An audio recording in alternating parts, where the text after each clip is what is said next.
મુસીબતો પાર કરી અને એ અત્યારે આ મુકામે પહોંચ્યા છે.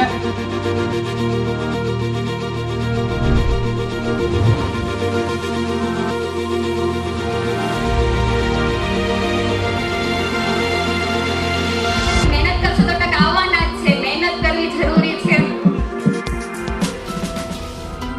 દરેક ઘટનાઓના બે પાસા હોય છે. ક્યારે એક તરફી વિચાર કરી નિર્ણયો ના લેવા જોઈએ.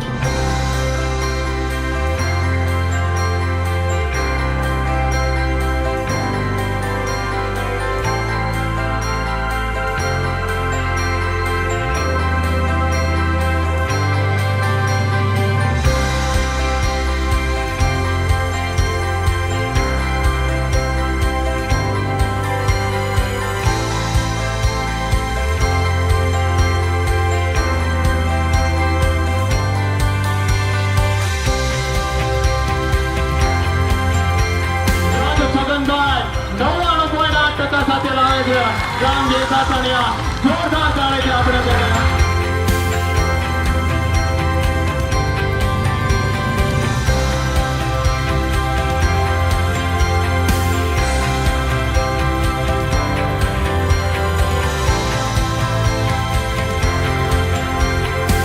વર્ષની ઉંમર એકલા સુરત જવા દો. માં પેલા હીરા ઘસ્યા, પછી બજારનું કામ શરૂ કર્યું, આગળ ખૂબ પ્રગતિ કરી.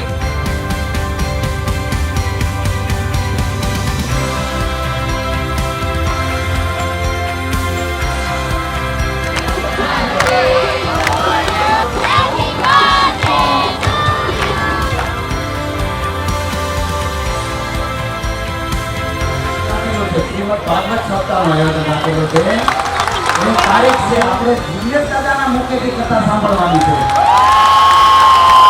અને સર્વે પરિવાર સાથે મળીને કથા કરવાની.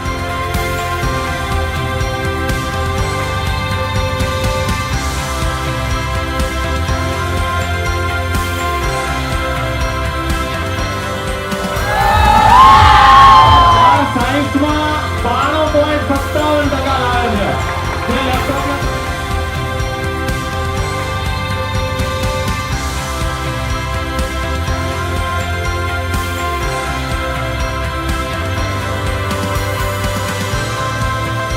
જે માતા પિતાએ તેને ઉછેર્યો, તેને મોટો કર્યો, તેના સપના પૂરા કરવા માટે પોતાના સપનાને આગ લગાડી દીધી, તેવા માતા પિતાની છોકરો શું કહીશ ખબર તમને?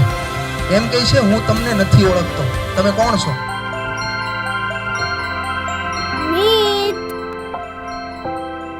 ના કહ્યું ને, સમજ નથી પડતી તને?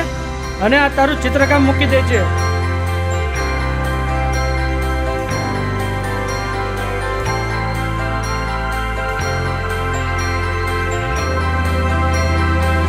એક જ વાત ફર્યા કરતી.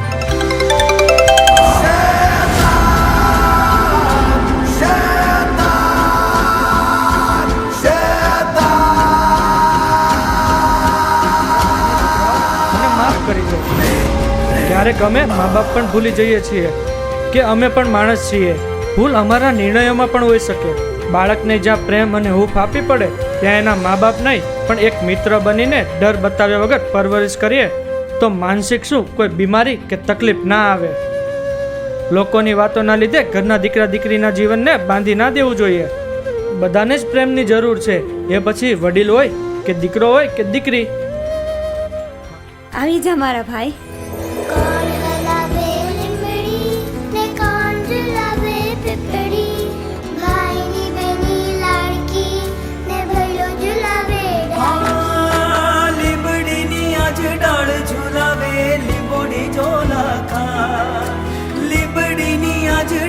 ઝુલાવે લીંબોડી ઝોલા કા હિચકો નાનો બીરનો એવો આમ ઝુલાયો લીલોડી રેવડી હે બેની બાહે છે.